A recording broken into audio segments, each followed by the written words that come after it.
Throw that relic away. Old orderlies confuse war stories with medicine. Dr. Bradley Ames's voice came through the conference room speakers with brutal clarity. On the wall screen, security footage showed his hand sweeping a dented tin suture box from the operating table. The box struck the rim of a trash cart, flipped once, and disappeared beneath blue wrappers and discarded packaging.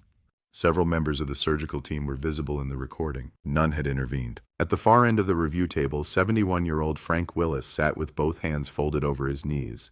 He wore no uniform that morning, no hospital badge, just a pressed gray shirt and the quiet expression of a man who had already endured the worst part in public. Across from him, Ames leaned back in his chair. The celebrated surgeon had arrived with an attorney, a department representative, and the confidence of someone accustomed to explaining why everyone else had misunderstood him. "This recording proves nothing," Ames said. "Mr. Willis disrupted a sterile setup minutes before a high-profile procedure." Nobody answered. Safety Director Helen Mercer tapped the keyboard. The footage vanished. In its place appeared a graph from Operating Room 4's smoke evacuation system. A thin green line moved steadily across the screen, then began climbing in small, uneven steps. The timestamp read 7:41 a.m., 2 minutes before the donor patient had been scheduled for incision. He spoke the infant's name first. "Dr. Ames," she said, "do you recognize this log?" His smile held, but only at the corners. "It's routine equipment data." Then routine data should be easy to explain. A chair scraped softly near the door. The circulating nurse lowered her eyes to the folder in front of her. Frank remained still.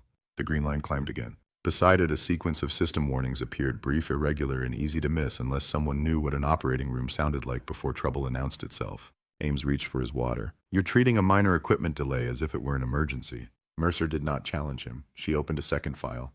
The screen changed to a photograph captured from the anesthesia station. It showed an oxygen flow setting and a precise time in the lower corner, 7:42 a.m. The attorney beside Ames stopped writing. One of the board members leaned toward the screen. Ames placed the glass down without drinking. Frank's tin box rested on the table between them, now recovered from the trash after the room had been sealed. Someone had wiped away the dust, but a dark scrape remained across the lid where it had struck the cart. Mercer rested 2 fingers beside it.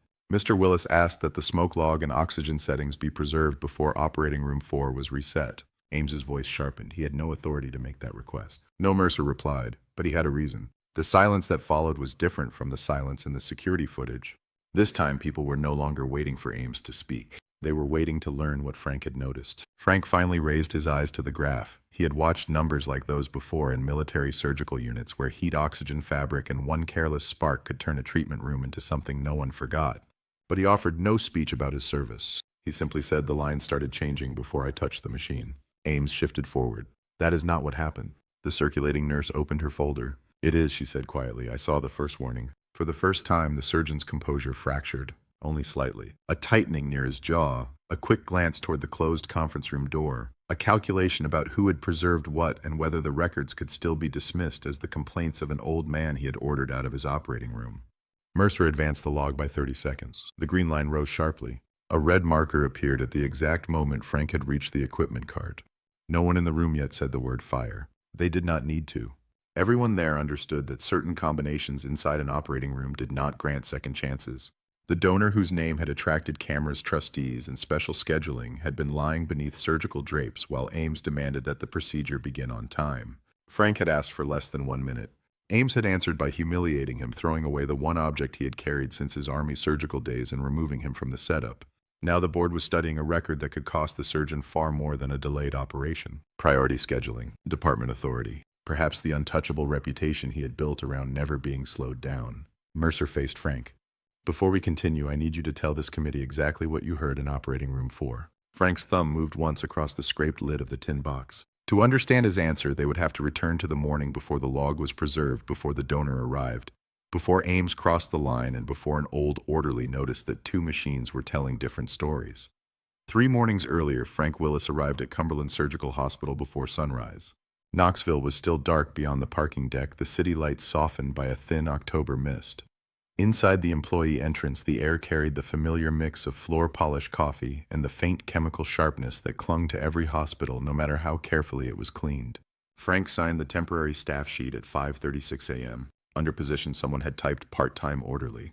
He studied the words for a second, then clipped the badge to his shirt. For 32 years, he had worked in operating rooms. Before that, he had served as an Army surgical technician in field hospitals where equipment was limited, Rules were written in blood, and every person in the room learned to notice small changes before they became irreversible. Retirement had lasted 11 months. His pension covered the essentials, but money was not what brought him back 2 mornings a week. At home, silence gathered too easily. His wife Ruth had been gone 4 years, and the kitchen clock seemed louder now than it ever had when she was alive. Sterile rooms still gave him something silence could not: a duty, a sequence, a reason to pay attention. He changed into hospital scrubs, folded his street clothes into a narrow locker, and removed a small metal box from his bag. The tin was older than most of the nurses on the surgical floor. Its blue paint had faded almost entirely from the lid, leaving scratches, dull silver edges, and one shallow dent near the hinge. Inside were several unused silk sutures sealed in brittle military packaging, a blunt needle holder, and a strip of gauze browned by time. Frank never used them. He kept them because Sergeant Daniel Willis, his older brother, had placed the box in his hands during Frank's first month overseas. Count what matters, Daniel had told him, and count it twice. Daniel had not returned home. The box had. Frank shut the lid and placed it on the lower shelf of the preparation cart, away from sterile supplies. It was not hospital equipment, and he treated that distinction seriously. The tin simply stayed near him, a quiet reminder that carelessness always charged someone else for the mistake. By 6 o'clock, Operating Room 4 was already being prepared for the day's featured procedure. The patient was a major donor whose family name appeared on a new rehabilitation wing across the courtyard. Administrators had visited twice that week. A communications team had been told to remain nearby, though no cameras were permitted past the surgical corridor. Dr. Bradley Ames had requested the first start of the morning and an exact incision time of 7:43. Not approximately, exactly. Frank reviewed the room with the circulating nurse Laura Chen. Suction connected. Electrosurgical unit tested. Drapes stocked. Smoke evacuation tubing present. Frank ran 2 fingers along the line and checked the connection at the machine. Laura noticed. Still checking everything twice, only the things worth checking once. She smiled. Frank had known Laura since her first year in the operating suite, when she had been afraid to ask senior surgeons to repeat medication orders.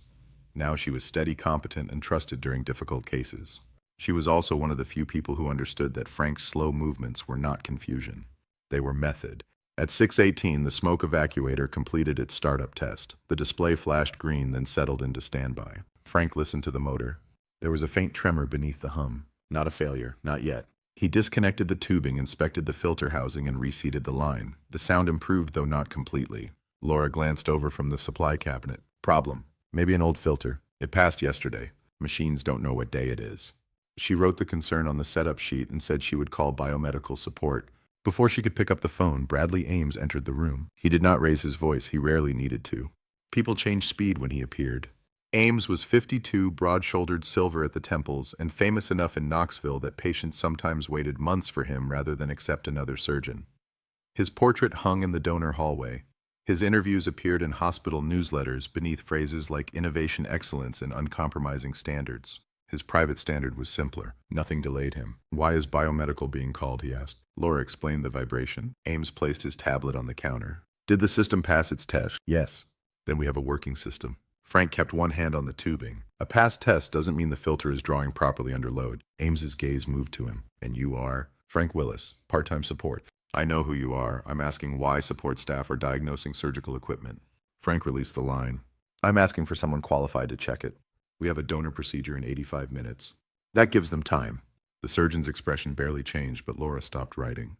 Ames disliked contradiction more than delay. Together, he treated them as disrespect. He walked to the machine and pressed the test button himself. The motor rose. The green indicator appeared. There, he said, checked. Frank heard the tremor again. It lasted less than a second.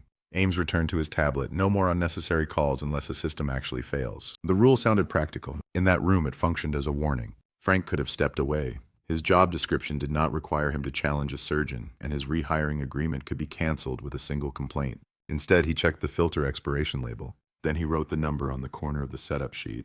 At 6:47, anesthesia equipment began arriving. At 6:55, the first oxygen cylinder was opened. Frank stood near the preparation cart as the room filled with the controlled movement of people working toward a fixed deadline. The smoke evacuator remained in standby. Its green light held steady. But beneath the voices and rolling carts, Frank heard the motor give one low, uneven pulse. This time he checked the clock. Then he wrote down the minute. By 7:15, Cumberland Surgical Hospital had begun to move around Bradley Ames's schedule. A transport team cleared the elevator. An administrator checked the donor family lounge. 2 nurses were reassigned from another suite, so Operating Room 4 would not lose a minute waiting for supplies. Ames called it discipline. Most people in the surgical wing called it survival. His cases started on time, finished quickly, and generated the kind of outcomes hospital executives placed in annual reports. He remembered donors' names, spoke easily at fundraising dinners, and knew exactly when to place a reassuring hand on a patient's shoulder. In public, he appeared calm because everyone around him absorbed the pressure first. Behind the restricted doors, his approval depended on speed. A nurse who asked twice for clarification was called unprepared. A technician who requested a recount was accused of lacking confidence. Delays were documented carefully, while the decisions that caused people to rush rarely appeared in writing. Frank had seen that kind of authority before. It did not always announce itself through cruelty. Sometimes it arrived as efficiency polished until questioning it seemed irresponsible. At 7:18, the anesthesia team began preparing the donor patient in the holding area. The procedure itself was not unusual, but the patient's status had changed the atmosphere. Senior administrators had appeared before dawn. The operating suite supervisor had reminded everyone that the family expected the hospital's highest standard of care. Ames interpreted that phrase as a promise that no one would inconvenience him. Frank interpreted it differently. He returned to the smoke evacuator and checked the filter number against the supply record. The filter had been installed within the approved date range. That should have ended the concern. It did not. The machine's vibration had changed after the oxygen cylinder was opened, though the two systems were not directly connected. Frank knew enough not to confuse timing with cause. He also knew that operating room danger rarely arrived through one dramatic failure. It formed through combinations. A little more oxygen than expected. A little less smoke removal than required. A rushed setup. A drape placed too soon. An ignition source introduced before anyone admitted the room had changed. Laura Chen approached with the morning checklist. Biomedical can't come until after 8, she said quietly. Did they give a reason? 2 urgent calls upstairs. Frank nodded once. Then we need another unit. The backup is in room 7. Bring it here. Laura glanced toward Ames, who was reviewing images at the wall monitor. He already said no delays. Moving a machine isn't a delay. It will be when he sees us doing it. Frank understood her hesitation. Laura had worked too hard to become trusted in that suite, and Ames had a way of making ordinary caution feel like personal defiance. Before she could decide, he spoke from across the room. Is there another problem? Laura's shoulders tightened. Frank answered for her. I'd prefer the backup smoke evacuator. Ames removed his glasses. Based on what? The motor pulse changed twice. Did the alarm activate? No. Did the test fail? No. Then this discussion is over. Frank rested the checklist on the cart. The alarm tells us when the machine recognizes a problem. It doesn't tell us what the room is becoming.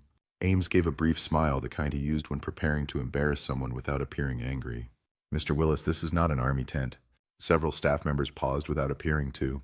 Ames continued. We use modern equipment, certified protocols, and trained professionals. We do not halt donor procedures because a retired orderly dislikes the sound of a motor. Frank felt the words land around the room. Not only retired, not only orderly, old, unnecessary, and in the way. He had spent decades helping surgeons work safely, yet Ames reduced that history to superstition in less than a sentence. Frank did not defend himself. He lifted the tubing connection and examined the seal again. Ames's smile disappeared. When I say a discussion is over, it is over. The operating suite supervisor entered before Frank could respond. She carried a tablet and announced that the patient would be brought in 5 minutes early. Ames approved the change immediately. The incision time remained fixed, which meant the extra minutes would be used for positioning and draping. Frank watched the schedule tighten. The rule Ames relied on was simple: only credentialed clinical staff could remove equipment from service. Frank had no such authority. As an orderly, he could report a concern. He could not stop the room, cancel the case, or replace a machine without approval. Ames knew that. He also knew Frank's temporary contract contained a broad conduct clause allowing removal for disrupting workflow. The same system that required Frank to speak made it dangerous for him to be heard. At 7:25, Laura began a second check of the electrosurgical unit. Frank moved beside her and lowered his voice. When the patient enters, note every oxygen change. She gave him a careful glance. You think the evacuator is failing? I think the settings may stop matching the room. That's not the same thing. No. He watched the standby light. It can be worse. The doors opened and the donor patient arrived beneath warm blankets. Conversation softened immediately. Ames stepped forward with the polished reassurance the public knew so well. He greeted the patient by name. He promised the family would be updated promptly. He spoke as though nothing in the room could surprise him. Frank helped guide the bed into position. The patient, a man in his late 60s, caught his sleeve before the blankets were moved. You've done this a long time, the man asked. Yes, sir. Then stay close. Frank gave him the only promise he could honestly make. I'll pay attention. As anesthesia preparation began, the room grew busier. The oxygen flow increased. A drape package was opened. The smoke evacuator remained in standby, its indicator still green. Frank heard another low pulse from the motor. Laura heard it too. Her hand paused above the checklist. Ames was discussing the incision plan and did not notice. Frank checked the oxygen display, then the machine, then the clock. 7:31. He reached for the setup sheet where he had written the filter number and earlier pulse times. The paper was gone. Ames had placed his tablet over it.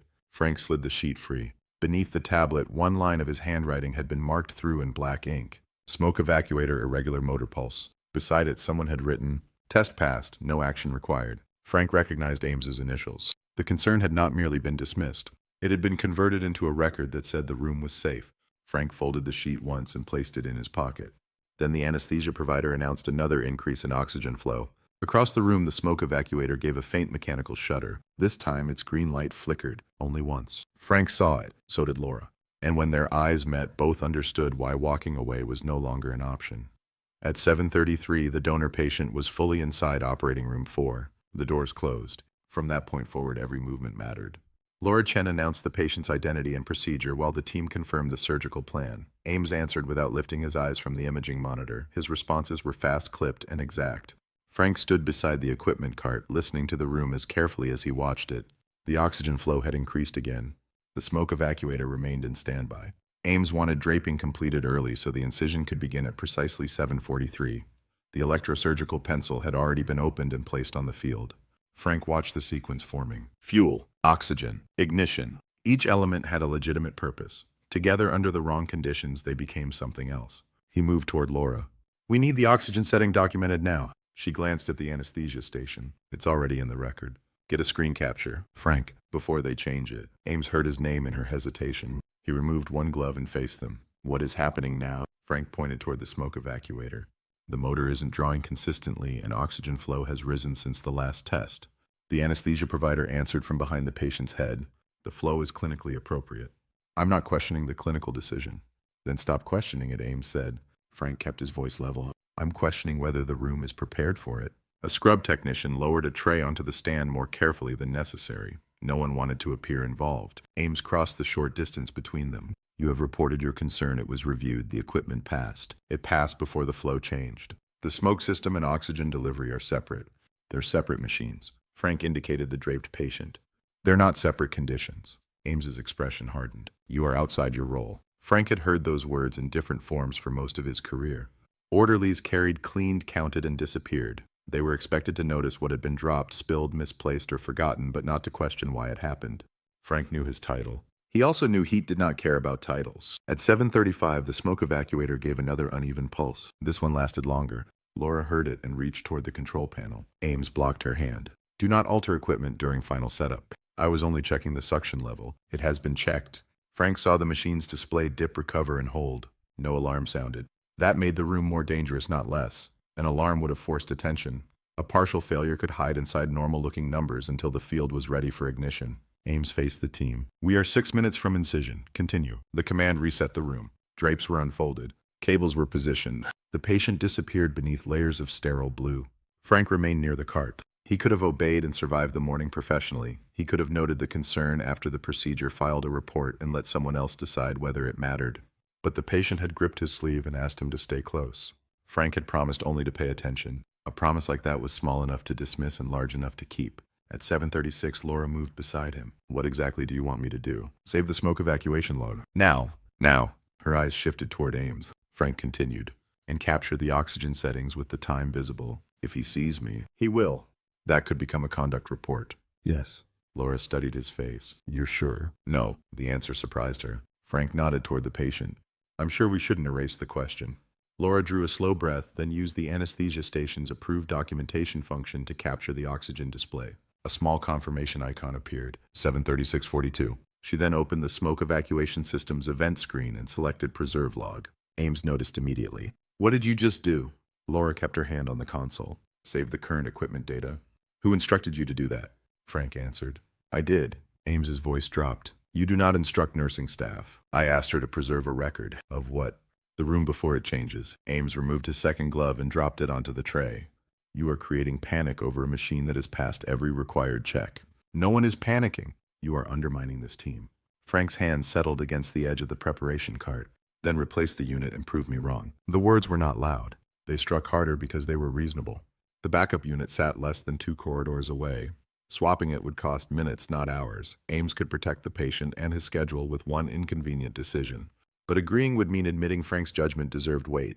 That cost Ames more than time. He walked to the smoke evacuator and activated the manual test. The motor rose. The display held green. For 3 seconds, the machine sounded normal. Ames extended one hand toward it as though presenting evidence to a courtroom. There is no failure. Frank listened past the main hum. A faint rattle moved beneath it, then stopped. Ames deactivated the test. Remove the concern from the board. Laura did not move. Ames's attention settled on her. That was an instruction. She reached for the checklist marker. Frank spoke before she touched it. Leave it. The room tightened around the 2 words. Ames's face changed. Until then, he had treated Frank as an inconvenience. Now he treated him as a challenge. You have mistaken tolerance for authority. Frank said nothing. Ames continued. You were rehired to assist with turnover and transport, not to practice medicine, not to direct nurses, and not to delay a procedure because you recognized sounds from equipment built decades after you left the army. The reference to his service was deliberate. It turned experience into age, memory into weakness. A few staff members fixed their attention on the floor. Frank's chest tightened, but not from embarrassment. Ames had focused so completely on winning the argument that he had stopped examining the room. The oxygen flow increased again. Laura saw the new number. Frank saw her see it. At the same moment, the evacuator's display flickered twice. The green indicator remained lit, but the motor's pitch flattened. Frank reached for the suction tubing. Ames caught his wrist before he touched it. Do not interfere with my room. Frank's eyes dropped briefly to the surgeon's hand. Ames released him, aware that everyone had seen the gesture. Leave the equipment alone, he said. Frank stepped back. The first dismissal had become personal humiliation. The practical threat was now unmistakable challenge Ames again, and Frank's return to Cumberland would end before the procedure began. He could lose the badge clip to his shirt. He could lose the only place where his discipline still felt useful. He could also remain silent and hope his concern was wrong. At 7:39, the anesthesia provider announced that the patient was stable. Ames requested final preparation. The electrosurgical unit was moved closer to the field. Frank watched the cable cross beneath the drape edge. Then he noticed something near the smoke evacuator filter housing. A thin gray trace had appeared along the seam. It vanished before Laura could see it. For 1 second, Frank questioned himself. Dust could collect near a vent. Old filters could shed material. A shadow from the moving cart could imitate smoke. He leaned closer, careful not to touch the sterile field. The trace did not return. Ames caught the motion. What now? Frank did not answer immediately. He was no longer certain the mark meant anything. Raising another alarm without proof would allow Ames to dismiss every earlier concern as confusion. Then Frank remembered the event screen Laura had preserved. A log did not depend on pride memory or rank. It recorded what the machine believed was happening even when the room refused to listen. Frank moved beside Laura and spoke quietly enough that only she could hear. Do not let anyone reset that system. Her hand paused, even after the case. Especially then.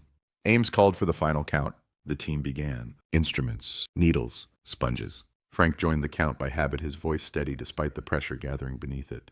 When they finished, Ames extended his hand for a fresh pair of gloves. The clock read 7:40. 3 minutes remained before the scheduled incision. Frank heard the smoke evacuator struggle once more. This time, beneath the weak mechanical hum came the faintest dry crackle. He knew that sound. Not from an alarm, not from a manual, from rooms where someone had waited too long. Frank raised his head. Stop the setup. Ames froze with one glove half pulled over his hand. Frank's voice carried across the operating room. Do not energize that pencil. No one moved toward the controls. Ames slowly finished pulling on the glove.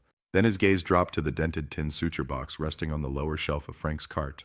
When he spoke, his anger had become calm enough to be dangerous. Mr. Willis, you are finished in this room. Ames did not raise his voice. He did not need to. The words carried across operating room 4 with the force of an order everyone understood. Frank stood beside the preparation cart while the donor patient lay beneath the drapes, unaware that the room had divided around him.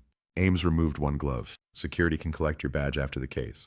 Laura Chen glanced toward the smoke evacuator. Its indicator still showed green, though the motor beneath it had begun to sound thin and strained. Frank kept his attention on the patient. Replace the unit before you proceed. Ames gave a short, humorless laugh. You no longer have a role in this procedure. The oxygen level has changed since the last equipment test. The anesthesia provider is managing the oxygen. The smoke system is not drawing the way it was. And you have already said that. Ames moved toward Frank's cart. The dented tin suture box rested on its lower shelf exactly where Frank had placed it before sunrise. Ames lifted it with 2 fingers. What is this doing in my operating room? Frank's voice tightened. It's personal. Put it back. The surgeon rotated the box in his hand. The lid bore years of scratches and the shallow dent left from Frank's army service. Ames noticed the faded military markings. His expression sharpened with recognition. This is what all of this is about, isn't it?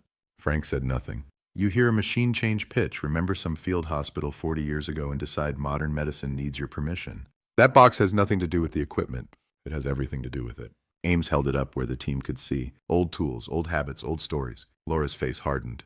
Doctor, please return it. Ames ignored her. He faced Frank. You were hired to move carts and clean rooms. Instead, you have disrupted a donor procedure, directed licensed staff, and challenged clinical decisions you are not qualified to make. Frank's fingers curled once at his side. Inside the tin were the last sutures his brother had handed him before a transport convoy left their surgical unit overseas. Frank had carried them through every hospital assignment afterward, not as proof of rank, but as proof of responsibility. Count what matters. Count it twice. Ames could not have known the whole history. He knew enough to understand the object mattered. That was why he chose it. The surgeon opened the lid. The old suture packets shifted softly inside. Ames examined them as though they were contaminated waste. These are expired. They aren't for use. Then they do not belong here. Put the box down. The sentence came out lower than Frank intended. Several staff members stopped pretending not to listen. Ames's eyes narrowed. Is that another instruction? Frank met his gaze. It is a request. For a brief moment, the surgeon could have ended the conflict by returning the tin to the shelf. Instead, he crossed the line. He tossed the box toward the trash cart. It struck the metal rim with a sharp clang, flipped and fell beneath discarded wrappers. The lid sprang open on impact. One brittle packet slid through the cart's side opening and landed on the floor. No one spoke. Frank watched the packet settle near Ames's shoe. His brother's name had been written across it in fading black ink. D. Willis. Ames glanced down, then back at Frank. Remove him. The humiliation was complete now. Not because of the trash cart. Because Ames had reduced a lifetime of discipline to senility in front of the same people Frank had trained, supported, and protected. The operating suite supervisor moved reluctantly toward him. Frank, we need to step outside. He did not resist. Before leaving, he addressed Laura. Preserve the smoke log. Ames snapped his head toward her. No one preserves anything outside standard documentation. Frank continued as though the surgeon had not spoken. Keep the oxygen screenshot with the time visible. Do not allow the room to be reset until both are copied. The supervisor touched his elbow. Frank! He shifted away from her hand. I'll leave. Then he faced Laura fully. But save those records. Ames stepped between them. You are finished giving orders. Frank's voice remained calm. I'm not giving an order. He nodded toward the draped patient. I'm asking her not to erase what this room is doing. The anesthesia provider spoke from the head of the table. The patient is stable, but we need to proceed or postpone. Ames seized the interruption. We proceed. Laura did not move. Her hand remained near the event screen. Ames pointed toward the main controls. Return the system to standby display. That may clear the active history. The permanent record will remain. Frank knew that was only partly true. The summary would remain. The second-by-second fluctuations could disappear when the machine was reset for a new session. Ames knew it too. Laura, Frank said, take the screenshot first. Ames's composure cracked. Get him out. The supervisor opened the door. Frank stepped into the surgical corridor, but before the doors closed, he heard Laura say, I'm preserving the log for the safety record. Ames answered, you are delaying a procedure based on an orderly speculation. Then the doors sealed between them. Frank stood beneath the white corridor lights without his cart, without his box, and soon he assumed without his job. Through the small window he could see movement around the patient. The electrosurgical unit remained close to the field. The smoke evacuator stood beside it. A green light, a weak motor, a room in a hurry. The operating suite supervisor exhaled beside him. You should have let the clinical team handle it. They were handling the schedule. That's not fair. No. Frank kept his eyes on the window. It isn't. She lowered her voice. You could lose this position. I know. And if the equipment is fine, then I lose it for being wrong. He finally faced her. If it isn't fine, that man in there pays for me being quiet. The supervisor had no answer. Inside the room, Ames ordered final preparation resumed. Laura captured the oxygen display again. 7:42:11. Then she opened the smoke evacuation log. The graph that appeared was no longer flat. It showed repeated dips in airflow, each one deeper than the last. Beside the newest entry, the system had generated a warning code that had not yet reached the audible alarm threshold. Laura stared at it. The anesthesia provider saw her expression. What is it? The draw rate is falling. Ames approached the monitor. It is still within range. Barely. Then it is within range. Laura enlarged the last 60 seconds. A second warning appeared. The motor gave a dry mechanical crackle. This time everyone heard it. Ames's eyes shifted toward the patient. Switch to the backup. The scrub technician froze. You said the backup was in room 7. Ames pulled off his gloves. Then bring it. The room erupted into controlled motion. The electrosurgical pencil was moved away from the field. Oxygen flow was adjusted. Draping stopped. Someone called biomedical support and marked the procedure delayed. In the corridor, Frank saw the change through the window. He did not smile. He did not need vindication while the patient was still beneath the drapes. The door opened and Laura appeared. Her face had lost its color. You were right about the draw rate. Frank's eyes moved past her. Is the patient safe? Yes, we haven't energized anything. Good. Laura held a printed strip from the smoke system. The machine recorded repeated airflow failures. Frank took the strip but did not study it. Copy the full log before they reset the unit. I already did. And the oxygen setting? Saved with the time. Behind her, Ames's voice called for the backup equipment. Laura hesitated. There's something else. She showed Frank the bottom of the printout. At 7:42:36, the smoke evacuator had registered a sudden particulate spike near the filter seam. Not enough to confirm ignition. Enough to prove the room had been moving toward it. Frank handed the strip back. Put that in the safety file. Ames appeared in the doorway. His expression was controlled again, but the control looked fragile. This procedure is delayed because of equipment replacement. Nothing more. Frank glanced at the trash cart behind him. The old tin box was still buried beneath the wrappers. Ames followed his gaze. For 1 second, both men understood that the deepest damage had already been done in front of witnesses. Then Laura's printer released another page. Across the top in bold system text were 4 words no one could dismiss as an old man's memory. Ignition risk condition escalating. The procedure was postponed before incision. The donor patient remained stable while the backup smoke evacuator was brought from operating room 7 and the faulty unit was removed from service. By 8:15, the surgical wing had returned to its practiced rhythm, but the records from room 4 had already changed the morning. The hospital opened an emergency safety review before noon. Frank was asked to attend. Ames arrived 10 minutes late to the conference room and took the seat nearest the door. He had changed out of his surgical scrubs and into a dark suit as though presentation could return authority to him. His attorney sat on one side. The department representative sat on the other. Frank entered without a badge. Laura carried a sealed folder containing the preserved smoke evacuation log and the oxygen setting screenshots. Behind her came Helen Mercer Cumberland's director of surgical safety. The tin suture box had been recovered from the trash cart. Its contents were sealed in a clear evidence bag, but Mercer placed the dented container itself on the table between Frank and Ames. Ames noticed it immediately. The procedure was delayed due to an equipment malfunction, he began. Once the malfunction became clear, I ordered the unit replaced. Mercer opened her laptop. That is one interpretation. It is the accurate one. The question is not whether you eventually replaced the equipment. The question is what happened before you did. Ames's attorney leaned forward. My client responded within the accepted clinical range. No patient injury occurred. Frank kept his hands folded. Ames glanced toward him. There was no fire. Frank answered quietly. No. The surgeon settled back as though the single word had helped him. Mercer continued. Dr. Ames, when did you first become aware that the smoke evacuator might be underperforming? When the system produced a meaningful warning. Laura opened the folder. You were told at 6:18 that the motor was vibrating. Ames did not face her. The machine passed its self-test. You were told again at 7:33 that the draw sounded inconsistent. By a staff member who was not qualified to diagnose it. Frank's thumb rested against one knuckle. He did not interrupt. Mercer displayed the setup sheet on the wall screen. Frank's handwritten concern appeared near the bottom. Smoke evacuator irregular motor pulse. Beside it were Ames's initials and the words, test passed, no action required. The surgeon's attorney spoke first. That note shows the concern was reviewed. It shows the concern was closed, Mercer said. Those are not the same thing. Ames's smile thinned. We cannot halt surgery every time support staff hear an unfamiliar noise. Frank finally raised his eyes. It wasn't unfamiliar. The room focused on him. Ames gave a dismissive shake of the head. This is exactly the problem. Mr. Willis is relying on memories from military service as though they outweigh modern safeguards. Mercer did not respond to the insult. She opened the smoke evacuation log. A green line stretched across the screen. At 7:31, baseline airflow began fluctuating. The graph dipped. At 7:35, the first sustained reduction appeared. Another dip followed. At 7:39, the unit registered unstable draw while the oxygen setting was being increased. Ames pointed toward the screen. Still within operating tolerance. For isolated smoke removal, yes, Mercer said. But that is not the full condition. The surgeon's jaw tightened. You are combining unrelated values.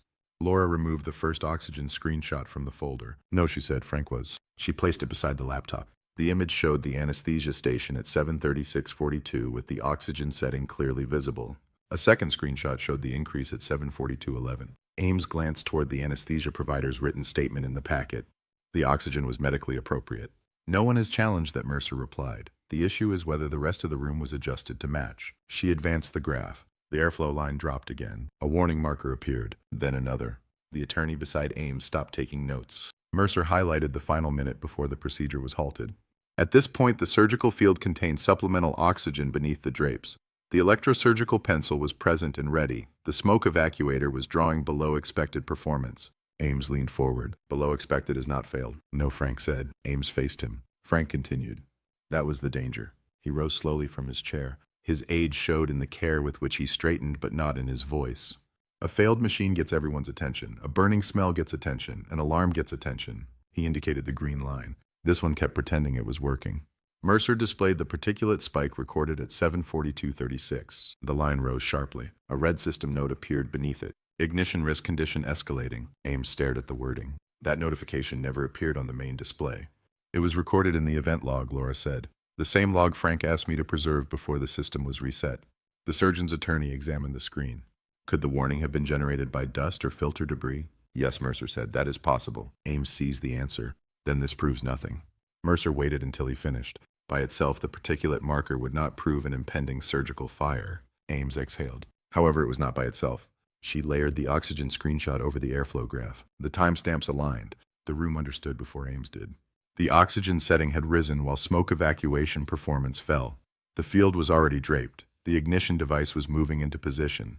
The particulate spike appeared seconds before Frank ordered that the pencil not be energized. Each piece alone could be explained. Together, they described a room approaching the conditions required for fire. Laura's voice was quiet. Frank warned us before the system generated the risk entry. Ames shifted in his chair. He caused the delay. That gave the machine time to produce another reading. No, Mercer said. The log shows the decline began 8 minutes before he stopped the setup. The surgeon looked toward his attorney. The attorney did not speak. Mercer enlarged the final timeline. At 7:40:03, Frank had warned the room not to energize the electrosurgical pencil. At 7:42:11, Laura had captured the higher oxygen setting. At 7:42:36, the system recorded the particulate spike and escalating ignition risk condition. At 7:42:49, Ames ordered the backup unit, 14 seconds before the scheduled incision. The facts rested on the screen without anger. That made them harder to fight. Ames tried another direction. Even if Mr. Willis's concern proved useful, his conduct was inappropriate. He disrupted command inside an active operating room. Frank reached for the tin box. He lifted it from the table and set it directly in front of Ames. You're right about one thing, he said. I had no authority to cancel your case. Ames's expression steadied. Frank continued. But I had enough experience to recognize a combination that could hurt someone. I asked for the machine to be replaced. You refused. His hand remained on the scratched lid. I asked for the records to be saved. You ordered them cleared. Laura's eyes stayed on Ames. Frank's voice did not rise. And when you could not disprove the warning, you tried to make the person giving it small enough to ignore. The surgeon's face reddened. That is an accusation. It is what happened. Ames pushed back from the table. I will not sit here while an orderly lectures me on surgical leadership. Mercer closed the laptop. You will remain seated while this review is completed. The sentence stopped him. She removed a prepared document from her folder. Effective immediately, your priority scheduling privileges are suspended pending the full safety investigation. You will complete surgical fire remediation, operating room communication training, and supervised return to practice requirements before independent priority cases are restored. Ames stared at her. You do not have the authority to suspend my schedule. The chief medical officer approved it at 11:40 this morning. His attorney finally spoke. Dr. Ames, sit down. Ames did, though the movement looked less like obedience than collapse. Mercer continued. Laura Chen's preservation of the log prevented the active data from being overwritten. Her actions were appropriate. Laura released a breath she had been holding. Frank Willis's access is restored immediately. The conduct complaint filed against him is withdrawn.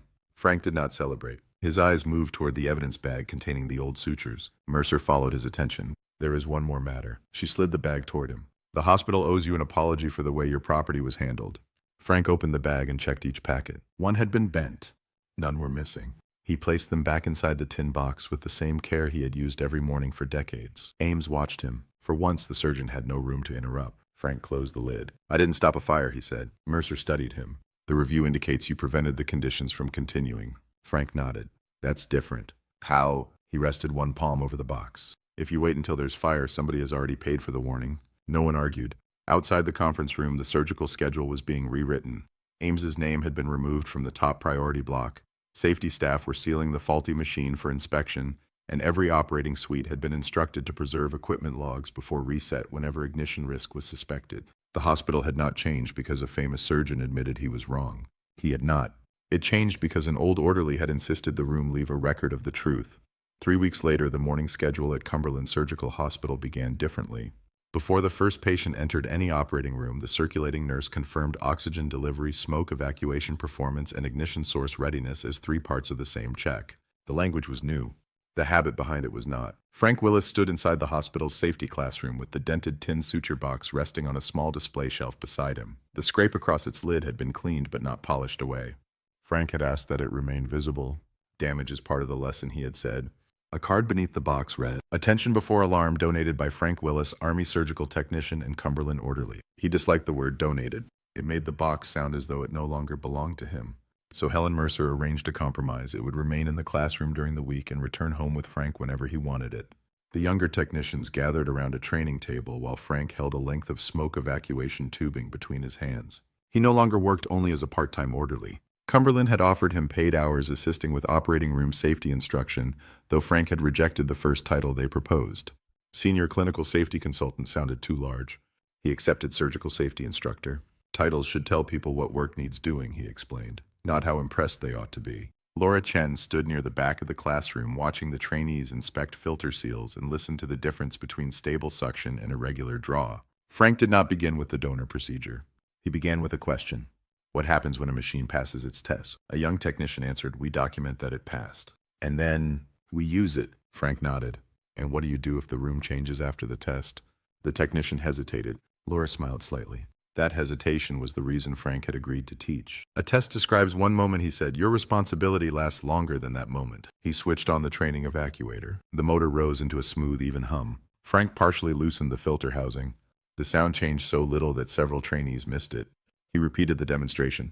This time every face tightened in concentration. "Do not wait for equipment to become dramatic," Frank said. "Patients do not owe us a disaster before we take caution seriously." The room stayed quiet long enough for the lesson to settle. Across the hospital, Bradley Ames was completing the second week of mandatory safety remediation. His priority schedule remained suspended. Complex cases required review, and his return to independent operating privileges would depend on written evaluations from the remediation team. No public announcement accused him of nearly causing a fire. The hospital did not need spectacle. His consequence appeared in smaller, unmistakable ways. His name no longer opened the first operating room every morning. Nurses were no longer discouraged from requesting equipment changes. Technicians could call a safety pause without first calculating whether the surgeon would punish them for it. Ames remained employed, but the institution had stopped arranging itself around his impatience. The donor patient underwent surgery safely 2 days after the original delay with a different smoke evacuation unit and a revised team briefing. Before leaving the hospital, he asked to meet Frank. They spoke in a quiet consultation room overlooking the rehabilitation wing that carried the donor family name. The man extended his hand. "I heard you delayed my surgery." Frank accepted it. "I raised a concern. My family says that concern may have kept things from becoming worse." Frank studied the floor for a moment. "You were safe when you entered the room. You deserve to remain safe while the rest of us did our work." The donor nodded toward Frank's empty badge clip. "They also told me what the surgeon said to you. That part didn't affect your care. It affected the person protecting it." Frank had no easy answer. The donor placed a folded note on the table. It was not money, a job offer, or a promise to place Frank's name on another hospital wall. It was a handwritten message to Cumberland's board supporting permanent protection for any staff member who called a safety pause in good faith. Frank read it twice. Then he folded it along the original crease. "That may help someone speak sooner next time," he said. That was the idea. By the end of the month, the board adopted the protection. A safety pause could no longer be treated as insubordination simply because no failure was ultimately found. Staff members were required to explain the concern, but they were not required to be correct before being heard. Frank considered that the most important outcome. Caution did not always produce proof. Sometimes caution produced nothing at all. No alarm, no injury, no story anyone remembered. That did not mean it had failed. One evening after the last training session, Laura found Frank alone in the classroom. He was placing the old suture packets back into their box. She leaned against the doorframe. "You know they'll listen to you now. They listen in here. They listen upstairs too." Frank closed the lid. "People listen after records prove someone right. The real test is whether they listened before." Laura walked to the display shelf.